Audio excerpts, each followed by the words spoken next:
SEE को नतिजा सार्वजनिक 66% उत्तीर्ण हुँदा 1.5 लाख विद्यार्थी नन ग्रेडेड। परीक्षा सकिएको 29 दिनमै नतिजा 48,000 भन्दा बढीले ल्याए उत्कृष्ट 4 जीपीए। माध्यमिक शिक्षा परीक्षामा उल्लेख्य सुधार। गत वर्षमा 4% बढी परीक्षार्थी उत्तीर्ण। नतिजामा चित्त नबुझे पुनर्योगको अवसर। आगामी असार 1 गतेबाट पूरक परीक्षा हुने। आगामी आर्थिक वर्षको नीतिमा नेपाल कार्बन प्राधिकरण गठन गरी डलर आर्जन गरिने। वन क्षेत्रमा डलर आर्जनको माध्यम बनाउँदै नेपाल कार्बन प्राधिकरण गठन गर्ने घोषणा। कृषिमा एग्रिटेक र किसान क्रेडिट कार्ड सहित बाली लगाउनु अघि नै मूल्य तोकिने। 10 वर्षमा 30,000 मेगावाट विद्युत उत्पादन गर्ने लक्ष्य सहित लगानी एक्सप्रेस नीति। सहकारी पीडितको बचत फिर्ता गर्न सरकारले एकीकृत बचतकर्ता संरक्षण कोष बनाउने घोषणा। 2085 लाई नेपाल भ्रमण वर्ष मनाइने र देवभूमि नेपाल राष्ट्रिय अभियान चलाइने। राजनीतिक दलमा आबद्ध निजामती कर्मचारीलाई तत्काल बर्खास्त गरी अयोग्य ठहर गर्ने नीति। संसदमा प्रधानमन्त्री बालेनको पोसाक र व्यवहारलाई लिएर एमालेद्वारा सभामुखसँग रुलिङको माग। नीति तथा कार्यक्रम चल्दा प्रधानमन्त्री बाहिरिएपछि कांग्रेस र एमालेद्वारा तीव्र आलोचना। बालेनको बचाउमा सल्लाहकारले लेखेको फेसबुक स्ट्याटस आलोचनापछि एकाएक सामाजिक सञ्जालबाट गायब। राष्ट्रपतिले नीति तथा कार्यक्रम पढ्दा पढ्दै प्रधानमन्त्री हिँडेपछि संसद सचिवालयका पूर्व महासचिवद्वारा आश्चर्य व्यक्त। प्रधानमन्त्रीले संसदमा गरेको काने खुसीको दृश्य रेकर्डबाट हटाउन एमाले सांसद बरालको माग। आफ्नै सरकारको नीति सुन्न नचाहेको भन्दै प्रधानमन्त्री बालिन विरुद्ध संसदमा प्रश्न। स्वास्थ्य समस्याको कारण देखाउँदै सल्लाहकारले दिएको बालिनको स्पष्टीकरण केही मिनेटमै डिलेट। परीक्षा केन्द्रमै उत्तर पुस्तिका जाँच गर्ने नयाँ कडा व्यवस्थाले समयमै एसईई नतिजा सार्वजनिक भएको हो। शिक्षा मन्त्री सस्मित पोखरेलको भनाई। राज्यको दुरुपयोग रोक्न बालेन सरकारको ठूलो एक्सन। 701 सरकारी गाडीहरू धमाधम फिर्ता। प्रधानमन्त्री बालेन शाह विरुद्धको मुद्दा दर्ता गर्न अदालतद्वारा अस्वीकार। विद्यार्थीको अपमान भएको दाबी। विश्वविद्यालयमा विद्यार्थी संगठन खारिज नगर्न सर्वोच्चको ऐतिहासिक अल्पकालीन आदेश। 8 संगठनलाई ठूलो राहत। काभ्रेको सुरक्षण मुद्रण केन्द्रबाट असार मसान्तसम्म थप 17 लाख स्मार्ट लाइसेन्स छापिने। राष्ट्रिय सभामा विपक्षी दलहरू एकजुट। सरकारले ल्याएको अध्यादेश रोक्ने कडा तयारी र सहमति। वरिष्ठता मिचेर प्रधान न्यायाधीश सिफारिस भएपछि असन्तुष्ट न्यायाधीशहरूद्वारा राजीनामा नदिने दृढ निर्णय। सुकुम्बासी बस्तीमा मानवाधिकार हननबारे आएको गम्भीर प्रतिवेदन। सरकारले तत्काल व्यवस्थापन गर्न निर्देशन। विश्वविद्यालयमा विद्यार्थी संगठन खारेज गर्ने निर्णयमा सर्वोच्चको रोक। लोकतन्त्र र विद्यार्थीका लागि जित। सरकारी सेवामा ट्रेड युनियन खारेज गर्ने सरकारको कठोर निर्णय। अब कर्मचारी राजनीति पूर्ण निषेध। सुशीला कार्कीले गरेको विवादास्पद नियुक्ति बदर। बालिनले दिए वन मन्त्रीलाई प्रकृति संरक्षणको कमान्ड। नीति तथा कार्यक्रम महत्वाकांक्षी छ, कार्यान्वयनमा निकै चुनौती देखिन सक्छ। हर्क साङपाङको टिप्पणी। सरकारको औसत नीति तथा कार्यक्रमले नवयुवामा निराशा पैदा गर्ने। पूर्व अर्थमन्त्री तथा नेकपा सांसद वर्षमान पुनको टिप्पणी। आगामी बजेट प्रगतिशील र नवीन हुने तथा उद्यमशीलताले प्राथमिकता पाउने सांसद अन्सारीको विश्वास। नीति तथा कार्यक्रम कार्यान्वयनमा राप्रपाको चासो र छलफलको समय संकुचित पारिएकोमा तीव्र आपत्ति। नीति तथा कार्यक्रम उत्साहहीन र प्रधानमन्त्रीको व्यवहार अशोभनीय भएको भन्दै नेकपाद्वारा तीव्र आलोचना। स्वास्थ्य बीमामा हुनेछ आमूल परिवर्तन। मन्त्री मेहताले ल्याउँदैछिन् यस्तो नयाँ योजना। यसबारे आजको समाचारमा पुरै जानकारी। सुदन गुरुङको चुनौतीमा माथि लागेको आरोपको छिटो छानबिन गरी सत्य तथ्य बाहिर ल्याइयोस्। नीति तथा कार्यक्रममा विज्ञान प्रविधि उपेक्षित। महावीर पुनद्वारा आक्रोश व्यक्त गर्दै बहिष्कारको आह्वान। नीति तथा कार्यक्रमले परिवर्तनको दिशा पकड्न सकेन। प्रतिपक्षी नेताहरूद्वारा सरकारको तीव्र आलोचना। गगन थापाको अटुट मेरो निर्णय र आचरणले कांग्रेसको शिर कहिल्यै निहुरिने छैन। राष्ट्रपतिले नीति पढ्दा प्रधानमन्त्री संसदबाट बाहिरिनु लज्जास्पद हरकत। प्रमुख सचेतक दुलालको कडा टिप्पणी। आफ्नै नीति नसुनी प्रधानमन्त्री सदनबाट बाहिरिएपछि ज्ञानेन्द्र साईको कटाक्ष। फेरि लेख्नुपर्ने अवस्था आयो। कांग्रेसको डिजिटल अभियान। सबैको इतिहास सुरक्षित गर्न सदस्यता अद्यावधि गर्न लागेका हौं। 9 महिनामा नेपालीले विदेश लैजाँदा 1 अर्ब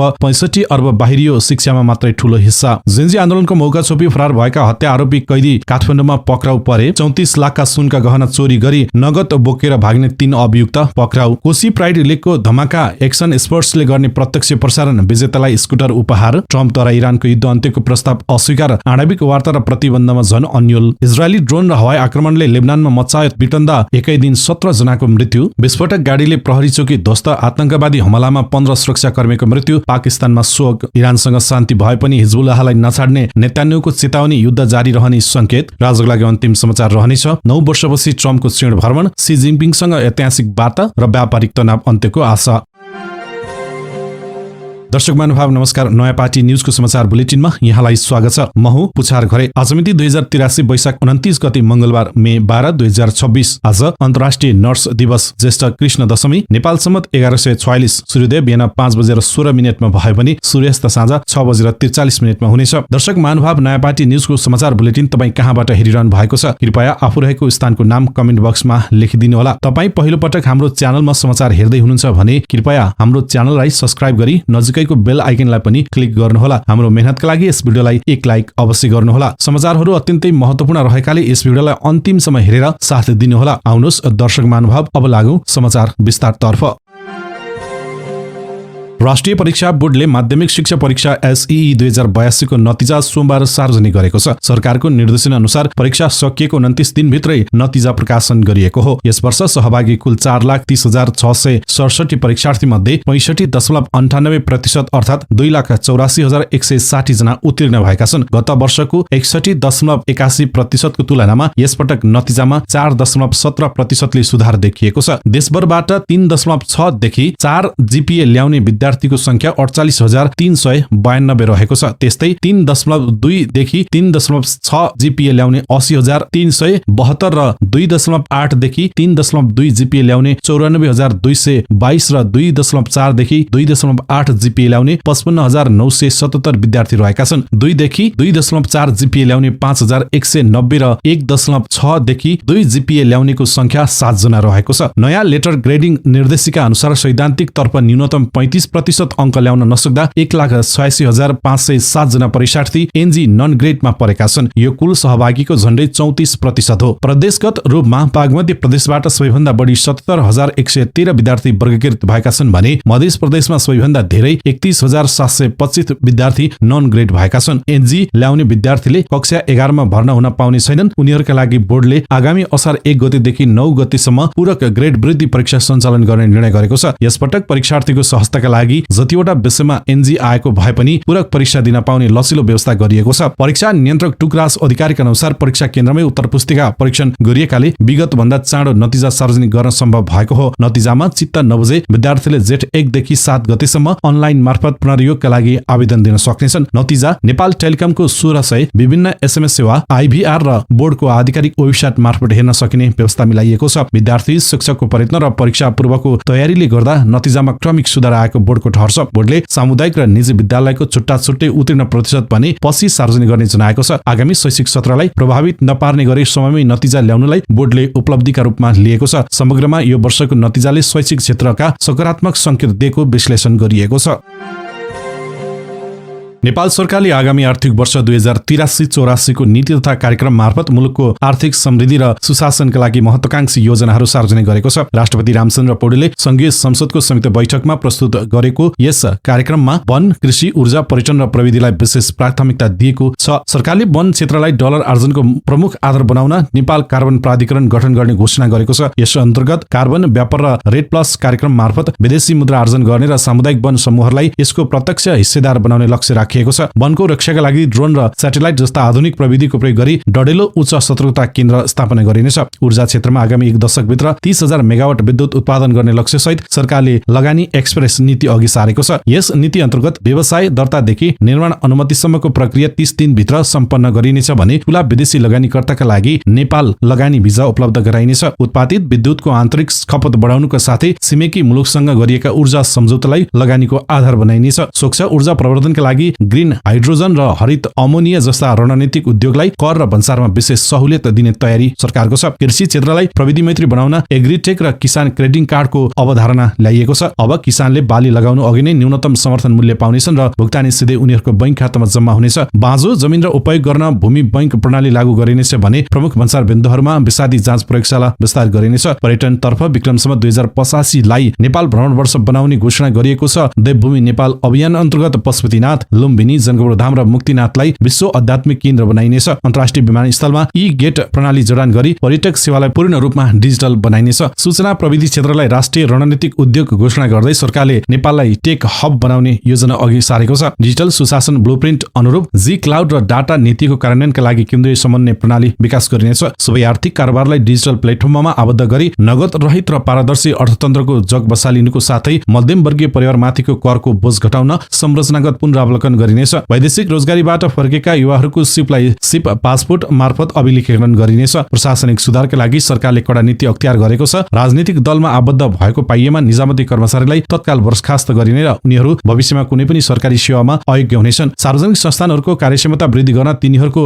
मर्जर वा विनिवेश गर्ने नीति लिएको छ। पुँजी बजारमा सुधार ल्याउन नेप्से र धितोपत्र बोर्डको पुनर्संरचना गरिनेछ भने गैर आवासीय नेपालीलाई लगानीको दायरा विस्तार गरिनेछ। समस्याग्रस्त सहकारीका बचतकर्ताको रकम फिर्ता गर्न एकीकृत बचतकर्ता संरक्षण कोष स्थापना गरिने प्रतिबद्धता सरकारले व्यक्त गरेको छ। अन्तमा सरकारले सबै वर्ग र समुदायको अपनत्व सुनिश्चित गर्न राजनीतिक दलहरूसँगको संवादमा संविधान संशोधनको बस अघि बढाउने जनाएको छ। जलवायु परिवर्तनका चुनौती सम्बोधन गर्न हरित कर प्रणाली लागू गरिने, नेपालको पानीलाई हिमालयन ओरिजिनल सर्टिफाइड वाटरका रूपमा ब्रान्डिङ गरिनेछ। स्वास्थ्य क्षेत्रमा रोग नियन्त्रणका लागि सेन्टर फर डिजिज कन्ट्रोल स्थापना गर्ने र साउनदेखि नै खरिद प्रक्रिया सुरु गर्ने, 0 दिन खरिद नीति लिने जस्ता नवीन विषयहरू पनि यस नीति तथा कार्यक्रममा समेटिएका छन्। यी समग्र प्रयासहरूले मुलुकमा सुशासन, समृद्धि र आत्मनिर्भर अर्थतन्त्रको विकासमा टेवा पुग्ने विश्वास सरकारले लिएको छ।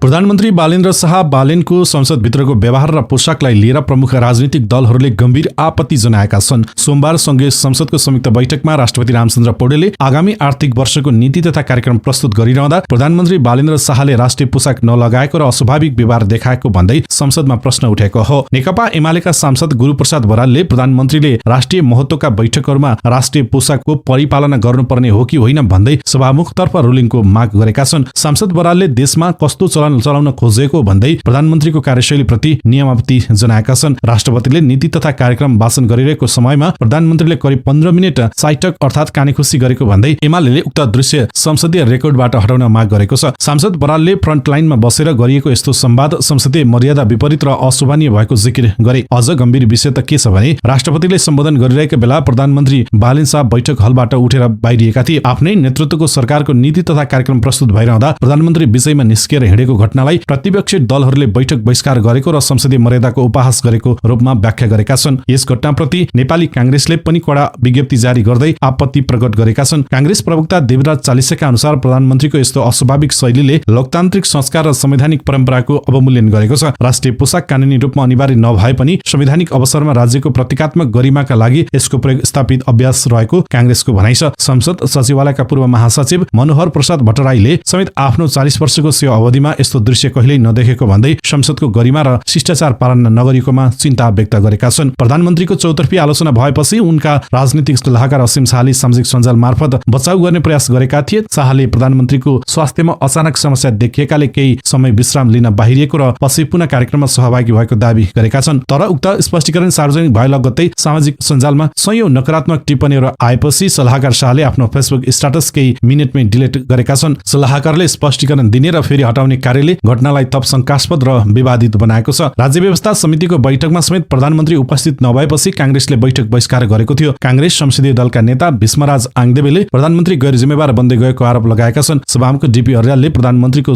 पोसाक र व्यवहारका विषयमा उठेका प्रश्नहरूबारे आफ्नो ध्यानाकर्षण भएको र यसबारे पुज्ने प्रतिक्रिया दिएका छन्। आफ्नै सरकारको भविष्यको मार्गचित्र प्रस्तुत हुने विशेष घडीमा प्रधानमन्त्रीले देखाएको यो व्यवहारले संसदीय इतिहासमा एउटा अप्रिय नजिर स्थापना गरेको विश्लेषण गरिएको छ। सुशासन र नयाँ राजनीतिक संस्कारको वकालत गर्ने नेतृत्वबाटै यस्तो व्यवहार प्रदर्शन हुनुलाई राजनीतिक वृत्तमा गम्भीरतापूर्वक लिएको छ। शिक्षा मन्त्री सस्मित पोखरेलले परीक्षा केन्द्रमै उत्तर पुस्तिका परीक्षण गर्ने सुधारात्मक व्यवस्थाका कारण एसईई को नतिजा समयमै प्रकाशन गर्न सम्भव भएको बताएका छन्। परीक्षा सम्पन्न भएको करिब 1 महिनामै नतिजा सार्वजनिक हुनु शिक्षा प्रशासनको कार्यक्षमता र सामूहिक प्रतिबद्धताको महत्वपूर्ण उदाहरण भएको उनको भनाइ छ। मन्त्री पोखरेलले यस कार्यमा अहोरात्र खटिने शिक्षक, कर्मचारी, परीक्षा बोर्ड र सुरक्षा निकायप्रति विशेष आभार प्रकट गरेका छन्। उनले यही सुधारको गतिलाई अब स्नातक र स्नातकोत्तर तहसम्म विस्तार गरी परीक्षा प्रणालीलाई थप विश्वसनीय र विद्यार्थी मैत्री बनाउने प्रतिबद्धता समेत व्यक्त गरे। साथै अपेक्षा अनुसार नतिजा ल्याउन नसकेका विद्यार्थीलाई निराश नभई धैर्यता र आत्मविश्वासका साथ पुनः प्रयास गर्न उनले आग्रह गरेका छन्। शिक्षा मन्त्रालयले भविष्यमा परीक्षा प्रणालीलाई अझ व्यवस्थित र छिटो बनाउने लक्ष्य राखेको मन्त्रीले जानकारी दिए। सरकारले राज्य कोषको दुरुपयोग रोक्ने अभियान अन्तर्गत विभिन्न मन्त्रालयबाट दोहोरो सुविधामा लगिएका 701 गाडीहरू फिर्ता गरेको छ। राजनीतिक नेतृत्व र पूर्व प्रशासकले प्रयोग गरिरहेका यी सवारी साधन फिर्ता गरिएको जानकारी प्रधानमन्त्री बालेन शाहकी प्रेस तथा अनुसन्धान विज्ञ दीपा दाहालले दिएकी हुन्। फिर्ता गरिएका गाडीहरूमध्ये सबैभन्दा बढी अर्थ मन्त्रालयका 124 वटा रहेका छन्। त्यस्तै शहरी विकास मन्त्रालयबाट 75, भौतिक पूर्वाधारबाट 64 र प्रधानमन्त्री कार्यालयबाट 26 वटा गाडी फिर्ता ल्याइएको छ। यसैगरी गृह, कृषि, उद्योग, ऊर्जा, रक्षा र वन लगायतका विभिन्न मन्त्रालयहरूले पहुँचका आधारमा वितरण गरेका सवारी साधनहरू बरामद गरिएको प्रधानमन्त्रीको सचिवालयले जनाएको छ। राज्यको सम्पत्ति माथिको अनावश्यक दोहन रोक्न सरकारले यो कदम चालेको हो। यो अभियानले सुशासन कायम गर्न र सरकारी खर्च कटौतीमा महत्त्वपूर्ण भूमिका खेल्ने विश्वास गरिएको छ। प्रधानमन्त्री बालेन्द्र शाह विरुद्ध काठमाडौँ जिल्ला अदालतले गाली बेइज्जती सम्बन्धी मुद्दा दर्ता गर्न अस्वीकार गर्दै दरपीठ गरिदिएको छ। नेविसङ्घका नेता विकल राईले प्रधानमन्त्रीले सामाजिक सञ्जाल मार्फत विद्यार्थीलाई स्लिपर सेल भनी सम्बोधन गरेकोमा आपत्ति जनाउँदै रिट दायर गर्न खोजेका थिए। राईले उक्त शब्दले समग्र विद्यार्थी समुदायको मानमर्दन भएको र अपमान गरेको दावी गर्दै मुलुकी अपराध संहिता बमोजिम कारबाहीको माग गरेका थिए। प्रधानमन्त्री जस्तो जिम्मेवार पदमा बसेको व्यक्तिले युवा र विद्यार्थीको भविष्यमाथि आँच आउने अभिव्यक्ति दिनु गलत भएको जिकिर उनको थियो। तर अदालत प्रशासनले कानूनी आधार नपुगेको भन्दै उक्त निवेदन दर्ता गर्न नमानेको हो। यता राईले भने प्रधानमन्त्रीको अपमानजनक शब्दलाई चुपचाप सहनु भनेको त्यसलाई स्वीकार्नु सरह हुने टिप्पणी गरेका छन्। अदालतको यो निर्णयले कानूनी वृत्तमा थप बस सिर्जना गरेको छ।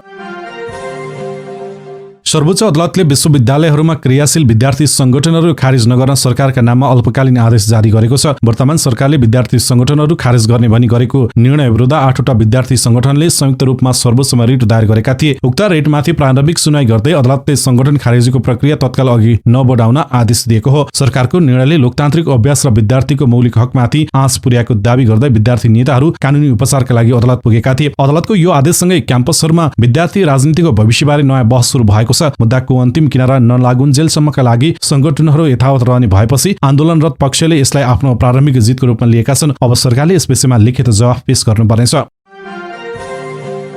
काभ्रेको पनौती स्थित सुरक्षण मुद्रण केन्द्रले असार मसान्तसम्म थप 17 लाख स्मार्ट लाइसेन्स छाप्ने लक्ष्यका साथ कार्य सुरु गरेको छ। यातायात व्यवस्था विभागसँगको सम्झौता अनुसार वैशाख 3 साताबाट छपाई थालिएको हो। केन्द्रले पहिलो चरणमा सम्झौता भन्दा अगावै 12 लाख लाइसेन्स छापेर विभागलाई हस्तान्तरण गरिसकेको छ। हाल ब्याकलग र दैनिक मागलाई सम्बोधन गर्न दोस्रो चरणको छपाई प्रक्रिया अघि बढाइएको उपसचिव गोपालराज तिमिल सिन्हाले जानकारी दिए। केन्द्रमा 25 जना प्राविधिक कर्मचारी खटिएका छन् भने कच्चा पदार्थ आयातको प्रक्रिया समेत सुरु भइसकेको छ। सञ्चार मन्त्री डाक्टर विक्रम तिमिल सिन्हाले केन्द्रको अनुगमन गर्दै बजेट अभावमा काम नरोकिने आश्वासन दिएका छन्। राहदानी, बैंक नोट र हुलाक टिकट समेत छाप्ने क्षमता भएको यस केन्द्रको पूर्ण सञ्चालनले वार्षिक 10 अर्ब रुपियाँ विदेशीबाट जोगिने अपेक्षा गरिएको छ। नेपाली कांग्रेस, नेकपा र एमाले लगायतका विपक्षी दलहरूले राष्ट्रिय सभाबाट सरकारद्वारा जारी अध्यादेशहरू रोक्न आन्तरिक गृहकारी तीव्र पारेका छन्। विशेष गरी संवैधानिक परिषद सम्बन्धी अध्यादेशले शक्ति सन्तुलन बिगार्ने र लोकतन्त्रलाई कमजोर बनाउने भन्दै विपक्षीहरूले यसलाई पारित हुन नदिनेमा साझा सहमति जुटाएका छन्। एमालेका डाक्टर प्रेमप्रसाद दङ्गाल र कांग्रेसका पद्मबहादुर विश्वकर्माले लोकतन्त्र कुल्चने प्रयासको डटेर सामना गर्ने बताएका छन्। नेकपा संयोजक प्रचण्डले गगन थापा र केपी ओलीसँग यसबारे टेलिफोन संवाद समेत गरेका छन्। संविधानको धारा 114 अनुसार अध्यादेश दुवै सदनबाट स्वीकृत नभई स्वतः निष्क्रिय हुने व्यवस्था छ। राष्ट्रिय सभामा विपक्षको स्पष्ट बहुमत भएकाले सरकारलाई ठूलो चुनौती थपिएको छ। उनीहरूले विश्वविद्यालय सम्बन्धी अध्यादेश कुलपतिको अधिकार अनावश्यक बढाएकोमा पनि आपत्ति जनाएका छन्। यो मोर्चाबन्दीले वर्तमान सरकारलाई कानूनी र राजनीतिक रूपमा अप्ठ्यारोमा पार्ने निश्चित देखिएको छ। संवैधानिक परिषदले चौथो वरियताका न्यायाधीश डाक्टर मनोज शर्मालाई प्रधान न्यायाधीशमा सिफारिस गरेपछि सर्वोच्च अदालतका वरिष्ठ न्यायाधीशहरूले राजीनामा नदिने निर्णय गरेका छन्। कायम मुकायम प्रधान न्यायाधीश सपना प्रधान मल्ल, न्यायाधीशहरू कुमार रेग्मी र हरि फुयाल बीच भएको छलफलमा उच्च मनोबलका साथ नियमित काम गर्ने सहमति जुटेको हो। परिषदले स्थापित परम्परा उल्लङ्घन गरेको अवस्थामा राजीनामा दिनु पदमुक्त गर्न चाहने तत्त्वलाई सहयोग पुर्याउनु रहेको उनीहरूको निष्कर्ष छ। डाक्टर शर्माको नियुक्तिले मल्ल र रेग्मी प्रधान न्यायाधीश हुने अवसरबाट वञ्चित हुने भए तापनि उनीहरूले तत्काल आवेगमा नआउने बताएका छन्। 6 वर्षको कार्यकाल लागि भएको यो सिफारिसले न्यायिक वृत्तिमा ठूलो तरङ्ग पैदा गरेको छ। न्यायाधीशहरूले आफूमाथिको अन्यायलाई कामबाटै पुष्टि गर्ने रणनीति लिएका छन्। राज्य संयन्त्रको दबावका बावजुद न्यायालयको गरिमा जोगाउन यो निर्णय लिएको स्रोतको दाबी छ। राष्ट्रिय मानव अधिकार आयोगले काठमाडौँ उपत्यकाका सुकुम्बासी बस्तीमा गरिएको अनुगमनको संक्षिप्त प्रतिवेदन सोमबार सरकारलाई बुझाएको छ। सरकारले नदी किनारका घरटहरा हटाएपछि विस्थापित भएका नागरिकहरूको मानव अधिकार अवस्थाबारे आयोगले स्थलगत अध्ययन गरेको हो। प्रतिवेदनमा गर्भवती, सुत्केरी, बालबालिका, ज्येष्ठ नागरिक र अपाङ्गता भएका व्यक्तिहरूलाई आवश्यक पोषण र औषधि तत्काल उपलब्ध गराउन सुझाव दिएको छ। प्रवक्ता डाक्टर टीकाराम पोखरेलका अनुसार विस्थापितहरूलाई मनोसामाजिक परामर्श, बालबालिकालाई शिक्षा र रोजगारीको सुनिश्चितता गर्नुपर्ने आयोगको निष्कर्ष छ। आयोगले वास्तविक सुकुम्बासीहरूको यथार्थ लगत संकलन गरी उनीहरूको दीर्घकालीन बसोबासको उचित व्यवस्थापन गर्न सरकारलाई आग्रह गरेको छ। यस्तै सांस्कृतिक महत्त्वका संरचनाको संरक्षण र लैङ्गिक संवेदनशीलतालाई सम्बोधन गर्न समेत प्रतिवेदनमा जोड दिएको छ। विस्थापितहरूको आर्थिक र सामाजिक अधिकार रक्षा गर्नु राज्यको दायित्व भएको आयोगले स्मरण गराएको छ। सरकारले निजामती सेवालाई निष्पक्ष र उत्तरदायी बनाउन ट्रेड युनियन खारेज गर्ने नीति ल्याएको छ। राष्ट्रपति रामचन्द्र पौडेलद्वारा प्रस्तुत नीति तथा कार्यक्रममा राजनीतिक गतिविधिमा संलग्न कर्मचारीलाई भविष्यमा सरकारी सेवाका लागि अयोग्य ठहरिने गरी बर्खास्त गर्ने व्यवस्था गरिएको छ। सेवा प्रवाहलाई नतिजामुखी बनाउन कार्य सम्पादनमा आधारित मूल्याङ्कन, कुलिङ अफ पिरियड र नैतिक परीक्षण संयन्त्र लागू गरिनेछ। सरकारले नागरिक एप मार्फत 100 भन्दा बढी सेवा एकीकृत गर्ने राष्ट्रिय परिचय पत्रलाई सबै क्षेत्रमा अनिवार्य बनाउने लक्ष्य राखेको छ। भ्रष्टाचार नियन्त्रणका लागि राष्ट्रिय सतर्कता केन्द्रलाई भ्रष्टाचार निवारण इकाइ र पुनः संरचना गरिने उच्च पदस्थको सम्पत्ति विवरण सार्वजनिक गरिनेछ। यसका साथै अत्यावश्यक सेवाहरू 7 दिन सञ्चालन गर्ने र डिजिटल हस्ताक्षर मार्फत सरकारी झन्झट अन्त्य गर्ने योजना सरकारले अघि सारेको छ। यो कदमले सुशासनमा नयाँ आयाम थप्ने विश्वास गरिएको छ। प्रधानमन्त्री बालेन्द्र शाहले राष्ट्रिय प्रकृति संरक्षण कोषको अध्यक्षमा वन तथा वातावरण मन्त्री गीता चौधरीलाई नियुक्त गरेका छन्। अन्तरिम सरकार प्रमुख सुशीला कार्कीले आफ्ना स्वकीय सचिव आदर्श कुमार श्रेष्ठलाई अध्यक्ष बनाएपछि भएको व्यापक आलोचना र विवादलाई सम्बोधन गर्दै शाहले यो कदम चालेका हुन्। श्रेष्ठले कोषको अध्यक्षसँगै समाज कल्याण परिषद, कानुनी सल्लाहकारको दोहोरो सुविधा लिएपछि सुशासन र सार्वजनिक नैतिकतामाथि प्रश्न उठेको हो। विगतको विवादास्पद नियुक्ति र राज्यलाई पर्ने अनावश्यक आर्थिक भार कम गर्न प्रधानमन्त्रीले स्थापित पुरानो प्रचलनलाई नै निरन्तरता दिएका हुन्। ऐन अनुसार कोषको संरक्षक प्रधानमन्त्री रहने र संरक्षकले नै अध्यक्ष तोक्ने व्यवस्था छ। यो निर्णयले संस्थागत मर्यादा कायम राख्दै स्वार्थको द्वन्द्व अन्त्य गर्ने विश्वास प्रधानमन्त्रीको सचिवालयले लिएको छ। विशेषज्ञता र योग्यतामा प्रश्न उठेका व्यक्तिलाई हटाएर मन्त्रीलाई जिम्मेवारी दिँदा मितव्ययिता र सुशासन प्रवर्धन हुने दावी गरिएको छ। यो परिवर्तनले प्रकृति संरक्षणको क्षेत्रमा नयाँ कार्यक्षमता थप्ने अपेक्षा गरिएको छ। श्रम संस्कृति पार्टीका अध्यक्ष अर्क साङपाङले सरकारको नीति तथा कार्यक्रमले धेरै क्षेत्रलाई समेटे पनि यसको कार्यान्वयन पक्ष निकै चुनौतीपूर्ण रहेको बताएका छन्। बानेश्वर स्थित संसद भवनमा सञ्चारकर्मीहरूसँग कुरा गर्दै उनले सार्वजनिक गरिएका कार्यक्रमहरू निकै महत्वाकांक्षी रहेकाले ती व्यवहारिक रूपमा सफल हुनेमा आशंका व्यक्त गरे। सरकारले आफ्ना योजनालाई सही ढंगले सार्थक तुल्याउन र जनताले महसुस गर्ने गरी नतिजा निकाल्न धेरै मेहनत गर्नुपर्ने उनको ठहर छ। साङपाङले कार्यक्रमको दायरा फराकिलो भए पनि सरकारको कार्यक्षमता र स्रोत व्यवस्थापनले यसको वास्तविक भविष्य निर्धारण गर्ने कुरामा जोड दिँदै योजनाको प्रभावकारी कार्यान्वयनका लागि गम्भीर बन्न आग्रह गरे। पूर्व अर्थमन्त्री एवं नेकपा सांसद वर्षमान पुनले सरकारले ल्याएको नीति तथा कार्यक्रमलाई औसत दर्जाको भन्दै टिप्पणी गरेका छन्। संसद भवन परिसरमा सञ्चारकर्मीसँग बोल्दै पुनले विशाल जनमत प्राप्त सरकारबाट सबै क्षेत्रमा क्रमभङ्ग गर्ने नीति आउने जनअपेक्षा भए पनि त्यसो हुन नसकेको बताए। नीति तथा कार्यक्रममा सरकारको पर्याप्त तयारी नदेखिएको उल्लेख गर्दै उनले पुरानै शैलीको निरन्तरताले उत्साह जगाउन नसक्ने उल्लेख गरे। सरकारले यसै आधारमा बजेट ल्याएमा नव युवाहरूमा थप निराशा पैदा हुने उनको भनाइ छ। उनले आगामी बजेट प्रस्तुत गर्दा सरकारले ठोस तयारीका साथ जनअपेक्षा सम्बोधन गर्ने गरी नयाँ योजना ल्याउनु पर्नेमा विशेष जोड दिएका छन्। राष्ट्रिय स्वतन्त्र पार्टीका सांसद रहबर अन्सारीले आगामी आर्थिक वर्षको बजेट प्रगतिशील र नवीन ढंगले आउने विश्वास व्यक्त गरेका छन्। संसद भवनमा सञ्चारकर्मीहरूसँग कुरा गर्दै अन्सारीले यसपटकको बजेटमा उद्यमशीलता र उद्योगसँग जोडिएका विषयहरूले विशेष प्राथमिकता पाउने बताएका छन्। विगत 4 दशकदेखि मुलुकको विकास प्रक्रियामा रहेका विभिन्न व्यवधानहरूलाई यस बजेटले सम्बोधन गर्ने र रोकिएका गाँठा फुकाउने उनको दाबी छ। 40 वर्षदेखि अड्किएका विषयहरूलाई खुकुलो पार्ने अवसरका रूपमा बजेट आउने बताउँदै उनले यसले मुलुकलाई नयाँ दिशा दिने उल्लेख गरे। अन्सारीले विशेष गरी औद्योगिक क्षेत्रमा सकारात्मक प्रभाव पार्ने बजेटले युवाहरूमा नयाँ उत्साह थप्ने अपेक्षा समेत व्यक्त गरेका छन्।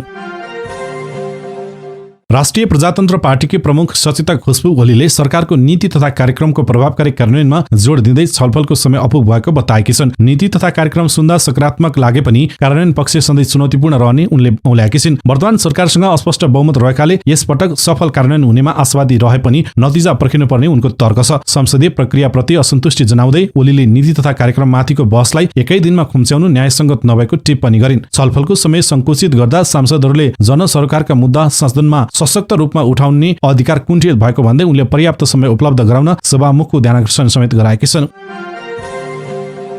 नेपाली कम्युनिस्ट पार्टीका प्रमुख सचेतक युवराज दुलालले सरकारको नीति तथा कार्यक्रमले जनतामा कुनै उत्साह जगाउन नसकेको टिप्पणी गरेका छन्। नयाँ सरकारबाट नवीन योजनाको अपेक्षा गरिए पनि यो विगतकै परम्परागत निरन्तरता मात्र भएको उनले बताए। सञ्चारकर्मीहरूसँग कुरा गर्दै दुलालले नीति तथा कार्यक्रमलाई हात्ती आयो फुस्सको संज्ञा दिएका छन्। राष्ट्रपतिले सम्बोधन गरिरहँदा प्रधानमन्त्री बालेन्द्र शाह बीचमै हलबाट बाहिरिनु संसदीय मर्यादा विपरीत र अशोभनीय भएको उनले औलाए। सुशासन र रोजगारी सिर्जनामा सरकार चुकेको दाबी गर्दै उनले युवाहरूलाई स्वदेशमै रोक्ने ठोस योजना नआएको बताए। कतिपय सकारात्मक बुँदा रहे पनि समग्रमा सरकारले नयाँ आशा जगाउन नसकेको उनको निष्कर्ष रहेको छ।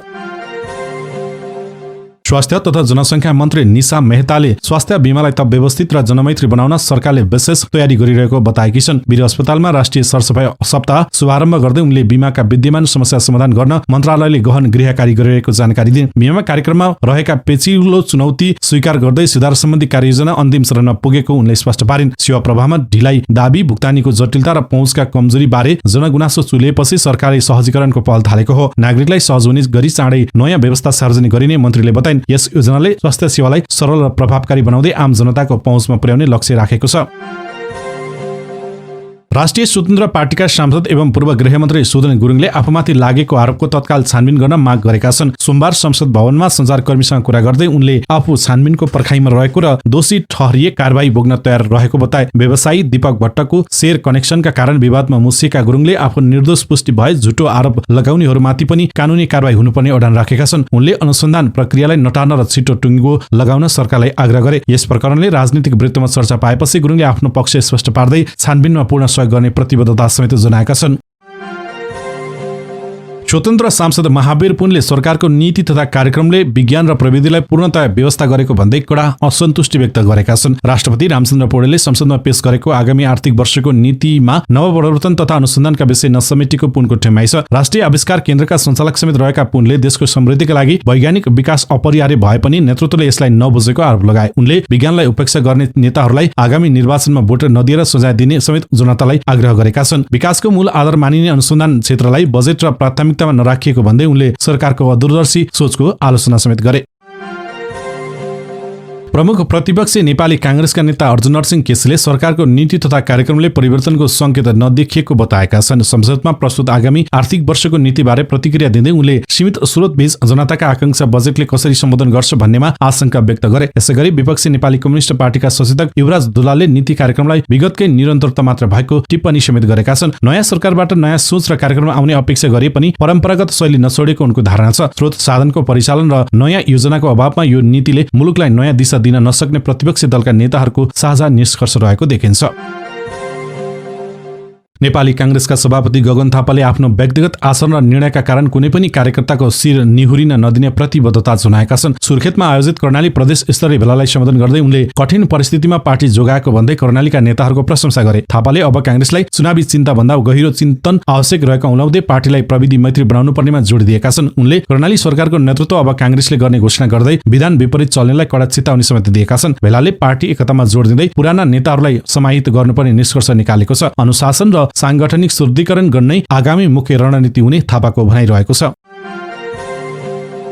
नेपाली कम्युनिस्ट पार्टीका प्रमुख सचेतक युवराज दुलालले राष्ट्रपतिले नीति तथा कार्यक्रम पढिरहँदा प्रधानमन्त्री बालेन्द्र शाह बैठक हलबाट बाहिरिनु लज्जास्पद भएको बताएका छन्। संसदमा आफैले हस्तान्तरण गरेको दस्तावेज पूरा नसुनी हिँड्नु अशोभनीय र गैरजिम्मेवार हरकत भएको उनको टिप्पणी छ। नयाँ सरकारबाट ऊर्जावान कार्यक्रमको अपेक्षा गरे पनि पुरानै शैलीको निरन्तरता देखिएको दुलालले बताए। उनले नीति तथा कार्यक्रममा रोजगारी सिर्जना र विदेशीका युवा फर्काउने ठोस योजना नभएको भन्दै असन्तुष्टि जनाए। सुशासन र विधिको शासनका नारा केवल शब्दमा सीमित भएको उनको आरोप छ। नयाँपन र उत्साहको अभाव देखिएको यो नीति कार्यान्वयनमा समेत प्रभावकारी नहुने विपक्षीको निष्कर्ष रहेको छ।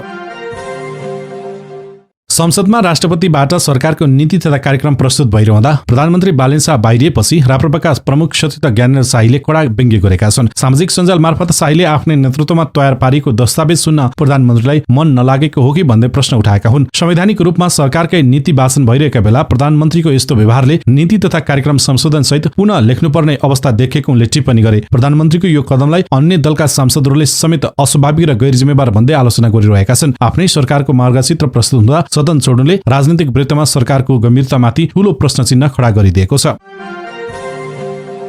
नेपाली कांग्रेसका महामन्त्री प्रदीप पौडेलले कसैको इतिहास मेट्न नभई सुरक्षित गर्न सदस्यता अध्यावधिक सुरु गरिएको बताएका छन्। सुर्खेतमा आयोजित प्रशिक्षणमा उनले अग्रजहरूको योगदानलाई डिजिटल माध्यममा अभिलेखबद्ध गरिने स्पष्ट पारे। चुनावमा क्रियाशील सदस्य बराबर पनि मत नआएको भन्दै उनले संगठनलाई नयाँ ढंगले अध्यावधि गर्न जरुरी रहेको उनलाई परम्परागत प्रचार शैलीले चुनाव जित्न नसकिने भएकाले सदस्यहरूलाई डिजिटल फ्रेममा आबद्ध गर्न खोजेको उनको भनाइ छ। यस प्रणालीले तल्लो तहका कार्यकर्तालाई केन्द्रसँग सिधै जोड्ने र नीतिगत सुझाव दिन सकाउने पौडेलले बताए। आगामी निर्वाचन लक्षित यो अभियानले सबै सदस्यलाई पार्टी जिताउन सक्रिय बनाउने विश्वास उनले व्यक्त गरे। यसले कांग्रेसलाई थप वैचारिक र प्रविधि मैत्री संगठन बनाउने लक्ष्य राखेको छ। चालु आर्थिक वर्ष 2082-83 को पहिलो 9 महिनामा नेपालीहरू विदेश जाँदा 1,65,36 करोड रुपियाँ बाहिरिएको छ। नेपाल राष्ट्र बैंकका अनुसार साउनदेखि चैत मसान्तसम्मको अवधिमा यो रकम देशबाट बाहिरिएको हो। यसमध्ये विदेश पढ्न जाने विद्यार्थीले मात्रै 1,12,84 करोड रुपियाँ साथमा लगेका छन्। अघिल्लो वर्षको तुलनामा यो खर्च 2.6% घटेको देखिन्छ। यता नेपाल घुम्न आउने पर्यटकको खर्चमा पनि 3.8% गिरावट आएको छ। चालु वर्षको 9 महिनामा पर्यटकले 64,10 करोड खर्च गरेका छन्। अघिल्लो वर्ष सोही अवधिमा 66,66 करोड रुपियाँ आमदानी भएको थियो। यस तथ्याङ्कले देशको पुँजी पलायनको डरलाग्दो चित्र प्रस्तुत गरेको छ।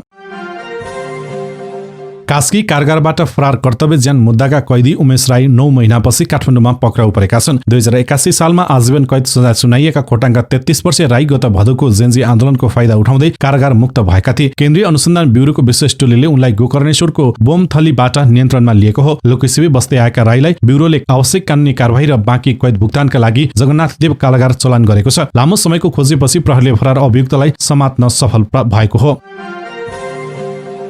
ललितपुरको सानीबाद क्षेत्रबाट 34 लाख बराबरका सुनका गहना चोरी गर्ने 3 जनालाई प्रहरीले 22 लाख नगद सहित पक्राउ गरेको छ। पक्राउ पर्नेमा चोरी गर्ने समीर चौधरी, बिक्री गर्ने पूजा शर्मा जोशी र खरिद गर्ने भारतीय नागरिक श्रवण कुमार रहेका छन्। उनीहरूका साथबाट नगदसँगै 80 ग्राम सुनका 2 सिक्का र विभिन्न गहनाहरू बरामद गरिएको छ। चौधरीले मिनु झा र बबिता छिनालको कोठाबाट गहना लुटेका थिए। अभियुक्तहरूलाई जिल्ला प्रहरी परिसर ललितपुरले नियन्त्रणमा लिएर थप कानुनी कारबाही अगाडि बढाएको छ।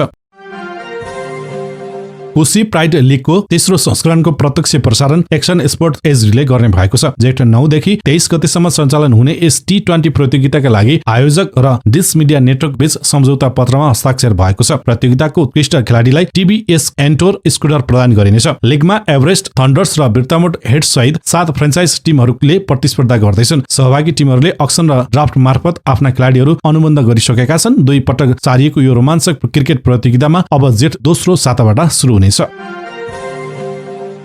अमेरिकी राष्ट्रपति डोनाल्ड ट्रम्पले युद्ध अन्त्यका लागि इरानले पठाएको प्रस्तावलाई अस्वीकार गरेका छन्। अमेरिकाले पठाएको 14 बुँदी समझदारी पत्रको जवाफमा इरानले राखेको शर्तप्रति ट्रम्पले असन्तुष्टि जनाएका हुन्। इरानले सम्झौता हुनसाथ प्रतिबन्ध हटाउन र रोगका सम्पत्ति फुका गर्न माग गरेको थियो। यद्यपि अमेरिकाले 20 वर्षसम्म युरेनियम प्रशोधन रोक्नुपर्ने र आकस्मिक निरीक्षण गर्न दिनुपर्ने अडान राखेको छ। हर्मुज स्ट्रेट खोल्ने र नौसैनिक नाकाबन्दी हटाउने विषयमा दुई देशबीचको खिचातानीले वार्ता थप जटिल बनेको छ।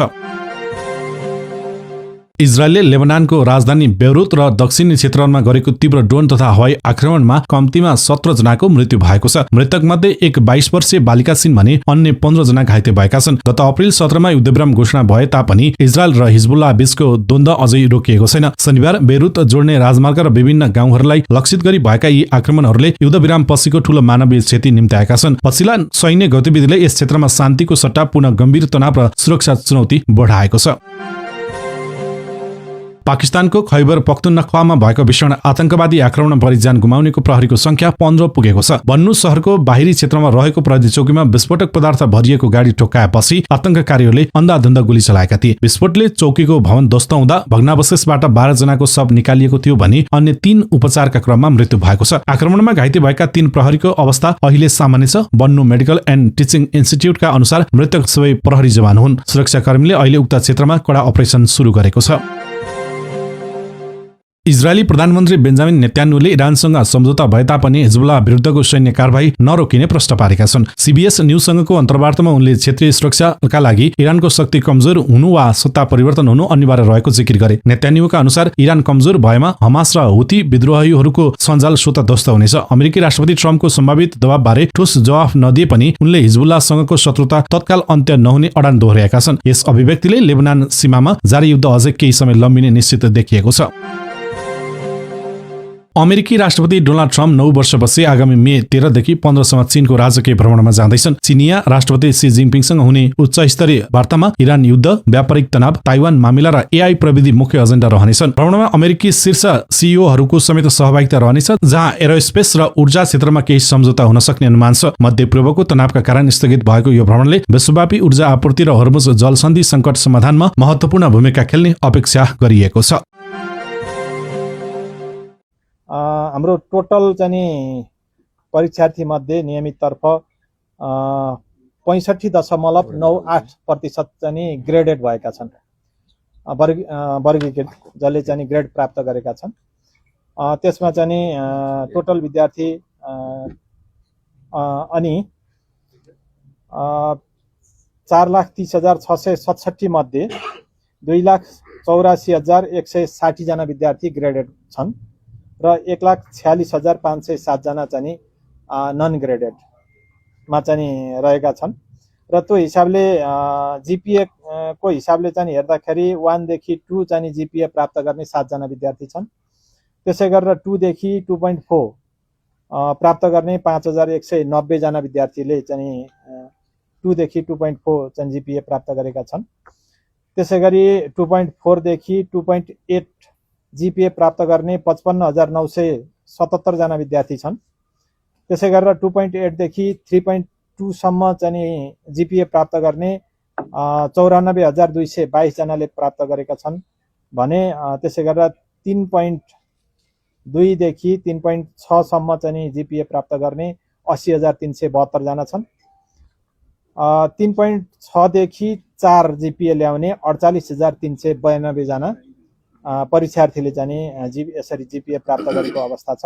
अब यो समरी चाहिँ मैले प्रस्तुत गरेँ। यहाँहरूलाई चाहिँ हामी प्रदेशगत सिट पनि हामीसँग छ, यहाँहरूको हातमा चाहिँ अहिले प्रदेशगत नै आउँछ, साथीहरूले चाहिँ वितरण गर्नुहुन्छ। र यो अब परीक्षाको सन्दर्भमा अब छोटो कुरा चाहिँ र चाहिँ यो विषयमा चाहिँ राखिदिनको लागि म सदस्यहरूलाई केही चाहिँ भनौँ।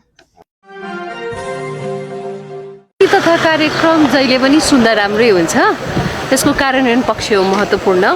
अब मैले आशा राखेको छु यसपटक बहुमत लगभग 2/3 सरकारले त्यसलाई राम्रो कार्यान्वयनमा लान्छ भन्ने हो। तर त्यसमा मेरो एउटा फरक धारणा चाहिँ के छ भन्दाखेरि नीति तथा कार्यक्रम एकै दिनमा पेश गर्ने र त्यही दिन तपाईँको पारित गर्ने भन्ने कुरा चाहिँ यसको पक्षमा चाहिँ म छैन। किनभने अघिल्लो सरकारमा पनि 5 दिन थियो नीति तथा कार्यक्रम पेश गरेपछि छलफलको लागि, र नीति तथा कार्यक्रम प्रतिपक्षको लागि मात्रै होइन, सत्ता पक्षको लागि पनि उति नै महत्त्वपूर्ण कुरा हो। र हरेक सांसदहरूले त्यसमा आफ्नो विचार राख्नुपर्छ, आफ्नो क्षेत्र जनताको प्रतिनिधित्व गर्नुपर्ने कुरामा सदनमा बहस र छलफल चलाउनु पर्ने विषयमा उहाँहरूले त्यो समय सङ्कुचित गरेकोमा चाहिँ मेरो खेद छ।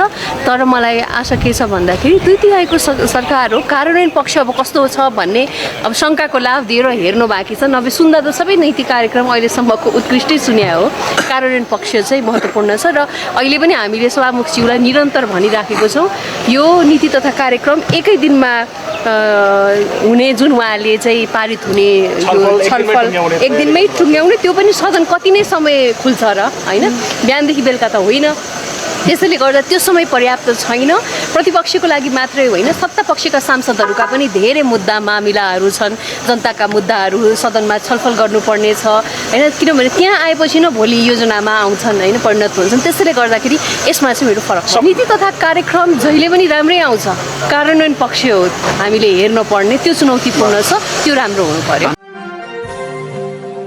दर्शक महानुभाव, समाचारको श्रृङ्खला अहिलेलाई यति नै। हामीले प्रस्तुत गरेका सामग्रीहरू कस्तो लाग्छ कृपया जस्तो लाग्छ त्यस्तै प्रतिक्रिया कमेन्ट बक्समा लेखिदिनुहोला। साथै मन परेको छ भने यस भिडियोमा एक लाइक अवश्य गरिदिनुहोला। तपाईँ रहेको स्थान वरपर शंकास्पद तथा आपराधिक गतिविधि, महिला, बालबालिका तथा वृद्ध वृद्धामाथि हिंसा भइरहेको छ भने नजिकको प्रहरी कार्यालयमा खबर गरिदिनुहोला। बालबालिका, वृद्ध वृद्धा वा असहायहरू बाटो काट्दै हुनुहुन्छ र तपाईँ सवारी साधन चलाउँदै हुनुहुन्छ भने कृपया रोकिदिनुहोला। तपाईसँग समय छ भने स्थान अनुसार आवश्यक सहयोग पनि गरिदिनुहोला। महत्त्वपूर्ण कुरा, तपाईँ आफूले स्वयं आफ्नो ख्याल राख्नुहोला। बाँकी पल शुभ रहोस्। बिदा दिनुहोस्। नमस्ते।